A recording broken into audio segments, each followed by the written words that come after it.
Sir 30 years of பாஷா பாஷா அப்படின்றது தமிழ் சினிமாவில் ஒரு ஐகானிக்கான படம். ரீரிலீஸ் ஆகியும் பயங்கரமாக ஒரு எதிர்பார்ப்பை கிரியேட் பண்ணுது, ஒரு வசூல் பண்ணுதில்லை சார். எப்படி ரஜினிகாந்த் தக்க வச்சுக்கிறாரு? பாஷா படம் தமிழ்நாட்டினுடைய ஆட்சி மாற்றத்துக்கே ஒரு பெரிய வழிவகுத்த படம். பாஷா படத்தினுடைய 100வது நாள் விழா ஆல்பர்ட் தேட்டரில் நடக்குது. அப்போ ஆர் எம் வீரப்பன் வந்து தமிழ்நாட்டினுடைய அமைச்சராக இருக்கிறார். அப்போ ரஜினிகாந்துக்கும் ஜெயலலிதா அவர்களுக்கும் ஒரு சின்ன ஒரு உரசல் போயிட்டு இருந்துச்சு. அது ஒரே ஏரியாவில் இருக்கிறதுனால டிராஃபிக் பிரச்சனை அப்படின்னா அது நிறைய ஒரு சம்பவம் சொல்லலாம். ஒரு முறை ஒரு ஷூட்டிங் போகிறப்ப அம்மா போகிறாங்க அப்படின்னு சொல்லி ஒரு கார் நிப்பாட்டாங்க. இவர் அர்ஜென்ட்டாக போகணும். நான் அப்படியா பண்ணுறீங்கன்ட்டு இவர் காரை விட்டு இறங்கி நின்றுட்டார். கூட்டம் க்ரௌட் ஆகிடுச்சு. அந்த கார் போக முடியல. அந்த மாதிரி ஒரு முட்டல் மோதல் போயிட்டு இருந்த நேரம் 96 தேர்தலில் தான் கலைஞர் ரஜினி வந்து பேசுகிறார்.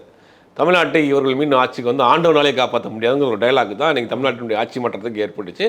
அந்த ஆட்சி மாற்றத்துக்கு ஒரு விதையாக விழுந்த இடம் வந்து ஆல்பர்ட் தேட்டர். ஆல்பர்ட் தேட்டரில் இவர் போய் உட்கார்றாரு. அதை ரஜினிகாந்த் கூட ஸ்டேஜை ஷேர் பண்ணிக்கிறாரு.